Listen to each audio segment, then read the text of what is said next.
Absolute Ricky Starks cheats to defeat CM Punk in the finals of the Owen Hart Foundation Men's Tournament. FTR retain the AEW World Tag Team Championships in a 60-minute, 2 out of 3 falls AEW Collision Classic. An update on a talent meeting that took place prior to last week's episode of AEW Collision, and talent that are specifically on AEW Dynamite didn't know about it. An update on how you can watch AEW All In. It's going to be live on pay-per-view. Also an update on AEW All Out's ticket sales. Of course, that happens just a week later. Willow Nightingale wins the Women's Owen Hart Foundation tournament last night. Nigel McGuinness once again teases returning to the ring at All In later on this year. Tony Storm, Luchasaurus and Orange Cassidy retain their respective titles on Battle of the Belts. David Benoit is spotted ringside during AEW Collision last night. And Mark Briscoe, an update on his knee injury and the severity of it. Also, an FTW championship has been announced for this week's upcoming edition of AEW Dynamite.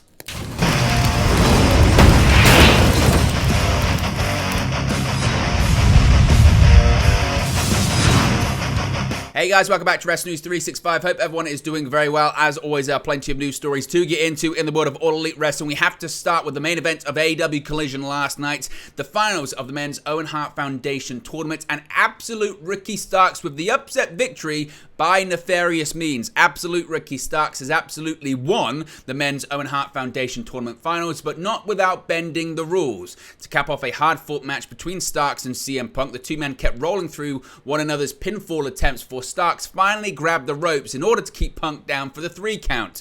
Starks is the second man to win the tournament after Adam Cole won the inaugural tournament in 2022 by defeating Samoa Joe at Double or Nothing last year. Following Starks' victory, New Japan Pro Wrestling legend and past Owen Hart opponent Jushin Thunder Liger was waiting on stage to award Starks the trophy. However, Starks simply brushed past the legend and took his trophy. So, the question is, what did you think of the match? What did you think of the outcome? Was that the right call? And what do you think this means for CM Punk moving forward? Could this mean a heel turn for Ricky Starks, or could it be the beginning of a heel turn for CM Punk? Let me know your thoughts in the comment section below. Now, the show started off last night with an absolute classic match of the year candidate as FTR retained the AEW World Tag Team titles in a near hour-long instant classic against Bullet Club Gold on Saturday night's edition of AEW Collision in Calgary, Alberta, Canada. Opening the show with a best 2 out of 3 falls bout in front of a raucous crowd, the champions dropped the first fall after Jay White hit the Blade Runner and the challengers had all the momentum. Juice Robinson would find himself in the crosshairs of a well-timed shatter machine to allow FTR to even the score and send it into an inevitable tiebreaker. In a match filled with tributes to the Hart family in their famous hometown, both teams spilled to the outside at the beginning of the third fall, leaving both White and Dax Harwood laid out over the barricade for an extended period. FTR would eventually make their way back into the ring before White narrowly avoided a count-out defeat, and the two teams stood toe-to-toe as the crowd became unglued. Down the home stretch, FTR would lock in double sharpshooters before the finishing sequence would see Harwood wrench down on the knees of Robinson. He would have no choice but to tap out. The match is one of the longest in AEW television history, with the 60-minute time limit almost expiring late in the third fall. Following the conclusion of the 58-minute bout, the victors would extend their hands as a sign of respect, but White spat at them as the heels stormed out of the ring, with the issues between Bullet Club Gold and the trio of CM Punk and FTR seemingly far from over. What did you make of this incredible tag team match, and where do you think we go from here? Now, a bit of an update when it comes to a talent meeting last week, and actually that some people didn't know about this on the Dynamite side of things. CM Punk, of course, made his return to All Elite Wrestling on the debut episode of AEW Collision back on June 17. Since the show's inception, the fan reception for the show has been largely positive, following fears about the split between the rosters. Meetings were held with the AEW roster prior to Punk's return, and the talent meetings have continued since his return to the company. Per Sean Ross Sapp of Fightful Select, a talent meeting was held at last week's AEW Collision show, that being the July 8 episode. The details of the meeting are not yet known, with Fightful looking to gain more information on it, but notes that the talent at this week's AEW Dynamite show were not even aware that it took place, which again is quite interesting to see the difference between the rosters. Of course, as I mentioned, once we get any more information as to what was said and what actually happened at that meeting, we'll let you know in the future. And let's talk about AEW All In at London's Wembley Stadium. Tickets are still being sold at a huge rate, AEW's biggest show ever. In the 3+ months since AEW All In London was announced for Wembley Stadium, rumours and speculation have swirled around where exactly the show will air in the United States, with the show not being referred to as a pay-per-view and the 5th annual All Out pay-per-view just coming a week later in Chicago at the United Center. Most guesses have pointed to the show airing live on Max, Warner Bros. Discovery's primary subscription streaming service. However, on Friday, Andrew Zarian of the Matman podcast reported that All In will in fact be a pay-per-view show, although he had less clarity on a price point. Zarian explained that he double confirmed that the show will at least be a pay-per-view event on Warner Bros. Discovery's Bleacher Report app, which is the domestic streaming home for all AEW and Ring of Honor pay-per-views. Less solidly confirmed is that if there's going to be a package deal bundling both All In and All Out to a discounted price.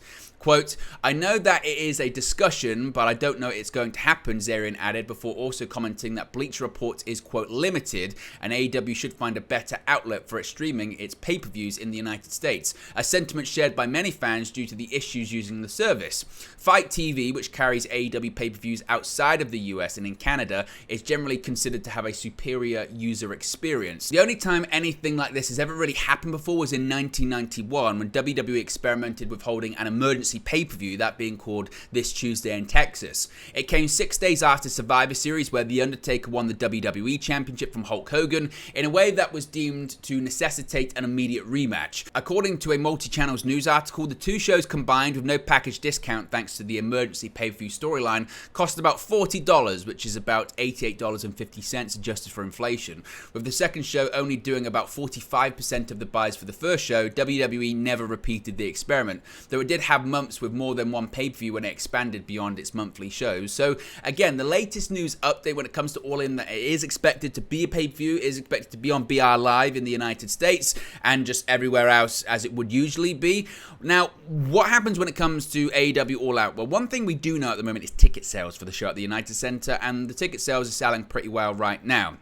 The August 27 All-In pay-per-view is set to emanate from Wembley Stadium and will break company attendance records, with over 70,000 tickets distributed for the event at the time of recording this video. A week later, on September 3rd, AEW will hold its annual All-Out event from the United Center in Chicago, Illinois. With All Out taking place so soon following All-In, many were curious about the ticket sales for the latter event. Per WrestleTix, as of 8:14 Eastern on July 14, 7,094 tickets have been distributed for All Out. As the current setup allows for a capacity of 9,117 fans, there are just over 2,000 tickets still available for the event. No matches have been announced for the card as of this recording. It's currently unclear how AEW will build to All In and All Out due to how close they are on the summer calendar. Again, we'll have to wait and see how they do it, but as of right now, ticket sales are still fairly strong for the show in Chicago. Let's talk about Collision once again. Last night we spoke about the Men Owen Hart Foundation tournament. Let's talk about the women's side of things, because Willow Nightingale has become the second ever Women's Owen Hart Foundation tournament winner. On AEW Collision, Nightingale overcame Ruby Soho in the tournament finals. With Nightingale's victory, Soho has now lost in the Owen Hart tournament finals for the second year in a row after losing to Dr. Britt Baker last year at the Double or Nothing pay-per-view. Nightingale's victory over Soho comes on the heels of her victory over Ring of Honor Women's Champion Athena on AEW Rampage, which earned Nightingale her spot in the finals. The victory over Athena on Rampage may also lead to a shot at the Ring of Honor Women's title for Nightingale down the line. So congratulations to Willow Nightingale. What did you think of that? Was that the right call? Nigel McGuinness was on commentary last night, but he's continuing to tease a return to the ring. On August 27, of course, AEW will make its UK debut at Wembley Stadium in London, England. The show is already stated to be AEW's most attended event ever, with over 70,000 fans set to be inside the stadium for the highly anticipated show. Former Ring of Honor World Champion Nigel McGuinness previously hinted that if the stadium show sells out, he'd dust off his boots. McGuinness has now reminded fans of this unofficial wager, taking to Twitter to note that AEW is getting closer to selling out each day. Questioning why he wasn't on the poster, he tweeted, quote, "Getting closer by the day, where's my face on the poster though?" McGuinness last wrestled in 2011 before eventually joining WWE in 2016 as a color commentator for the NXT and NXT UK brands. After leaving WWE in October last year, McGuinness would officially become All Elite on April 5th, signing as a commentator following his return to Ring of Honor. McGuinness, of course, has a lot of history with ROH, previously holding the Ring of Honor World Championship and Pure titles as well. So do we think Nigel McGuinness could be wrestling at Wembley Stadium? Bryan Danielson did previously tease a match against the former Ring of Honor World Champion. Now, after AEW Collision last night, there was Battle of the Belts, Battle of the Belts 7 to be specific. And at the Battle of the Belts special, Toni Storm retained the AEW Women's World Championship against Taya Valkyrie. Unfortunately, though, a satellite interruption obscured the broadcast of the match finish. Later in the show, a replay of the match's final moments was shown, featuring Ruby Soho interfering in the bout to aid Storm in picking up the victory. So, again, if you didn't see it, you can go and watch it online because, again, a lot of people missed it because of this thunderstorm that was going on at the time. Speaking of title retained, no title change actually hands on Battle of the Belts last night, but Luchasaurus alongside Christian Cage retained the TNT Championship in the main event of the 7th Battle of the Belts special after a match with the chairman Shawn Spears. After the match, Cage engaged in celebrations with the TNT Championship bout. Additionally, before the show went off the air, former TNT champion Scorpio Sky was shown watching Luchasaurus' win in the back. The TNT title last changed hands on the debut episode of AEW Collision in the show's opening match where Wardlow was defeated by Luchasaurus. The match also featured Christian Cage celebrating with the belt after Luchasaurus' victory. Following Luchasaurus' TNT title victory, Cage declared that the open challenges that had been associated with the bout were officially over and that all title shots going forward would have to be earned. The match against Spears on Battle of the Belts special marked Luchasaurus' first defense of the title so far. Speaking of title defenses, Orange Cassidy successfully retained his AEW International Championship last night. Calgary, Alberta, Canada was the site of the 7th installment of All Elite Wrestling's Battle of the Belts special, and the event started off with a bang as AEW International Champion Orange Cassidy defended his title against Lance Archer. Archer spent the most of the last 3 months wrestling in the UK and Japan. Cassidy entered the contest with a record-tying 25 consecutive successful title defenses. The match started off quickly with Cassidy running and Archer chasing. It wasn't long at all before Archer caught Cassidy and began using his much bigger size to his advantage. Eventually, though, the contest spilled to the outside. It was there where Archer's manager, Jake the Snake Roberts, attempted to get involved, but Archer stopped him. Instead, Archer and Cassidy battled outside of the ring. Cassidy secured the victory when he barely beat the 10 count back into the ring. With the victory, Cassidy became the first champion in AEW history to record 26 successful title defenses. Cassidy's 26 successful title defenses extend back to when the title was still referred to as the AEW All-Atlantic Championship. Cassidy captured the AEW All-Atlantic Championship on the October 22nd, 2022 episode of Dynamite, defeating Pac. The AEW All-Atlantic title was rebranded the AEW International Championship on March 8, 2023. With Cassidy's victory, he eclipses the record for successful title defenses he previously shared with the former TBS champion Jade Cargill. Now, some people may have spotted this last night on AEW Collision because, frankly, he was all over the broadcast. In attendance for last night's AEW Collision, a familiar face to wrestling fans in Canada and beyond, David Benoit. Of course, David Benoit is the son of Chris Benoit. He was notably ringside for last night's episode of AEW Collision live from Calgary, Alberta, Canada. Previously, having commented that he would like to wrestle for the promotion, it is unclear if he was in attendance for any other purpose than just being a fan. Again, you can see several screen grabs. We had interactions with FTR talking to him. CM Punk, after AEW Collision went off the air, Battle of the Belts was on the air, spoke to him at ringside. So many people seeing David Benoit ringside last night at AEW Collision. Let's talk a little bit about Ring of Honor and Mark Briscoe. We found out this week that Mark Briscoe is out of the Death Before Dishonor main event. Now we have more details on the severity of his knee injury. In the days since his removal from the Death Before Dishonor main event due to injury, reports from Fightful Select indicate that Ring of Honor star Mark Briscoe will be absent from in-ring competition for the foreseeable future. Briscoe, who was set to challenge Claudio Castagnoli for the Ring of Honor World Championship on July 21st, suffered an unfortunate knee injury that is considered to be very serious. While not everything about the injury itself is publicly known, it has been confirmed that Briscoe will require surgery to recover. Furthermore, this pushes the timetable for Briscoe's return to action back quite a bit, with reports noting that it's highly unlikely for him to recover before the end of the year. Briscoe famously held the Ring of Honor Tag Team Championships alongside his brother Jay Briscoe heading into 2023, winning the titles from FTR in their last of 3 matches against the AEW stars. Since Jay's tragic passing in mid-January, however, Mark has pursued singles gold within Ring of Honor during the first half of the year, with his scheduled bout against Castagnoli set to be Mark's first Ring of Honor World Championship opportunity in nearly 10 years. He also challenged Samoa Joe for the Ring of Honor Television Championship earlier this year in a losing effort. As someone who's highly synonymous with Ring of Honor as a company, Mark's upcoming absence will undoubtedly leave a hole in the company's roster, with that clearly being the case in the coming weeks. As Death Before Dishonor steadily approaches, a replacement opponent for Castagnoli has yet to be selected by Ring of Honor management, although there is an expectation there will be an announcement probably Wednesday after or during AEW Dynamite Blood and Guts, which Castagnoli, of course, is participating in.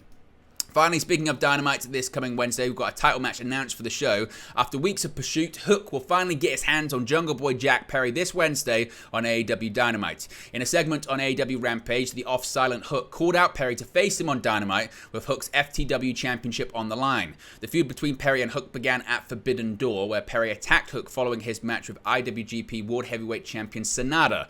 Prior to Rampage, Perry had tweeted out that he wouldn't be showing back up on AEW programming until he got a shot at the FTW title. Hook has held the title for nearly a year, taking it off Absolute Ricky Starks last July on Dynamite. His match with Perry will mark his 8th defense of the FTW Championship.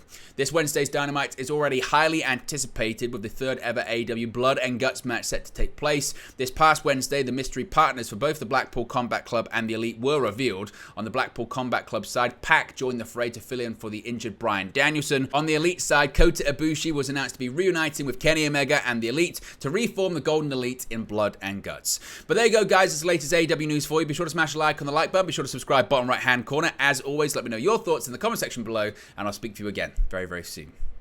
Hey guys, thank you for watching, listening, streaming, or however you come across this video today. Be sure to click on the video on the right there to watch our next video, or click the bottom there to subscribe, or the bottom right hand corner. Thank you very much, and I'll speak to you again very soon.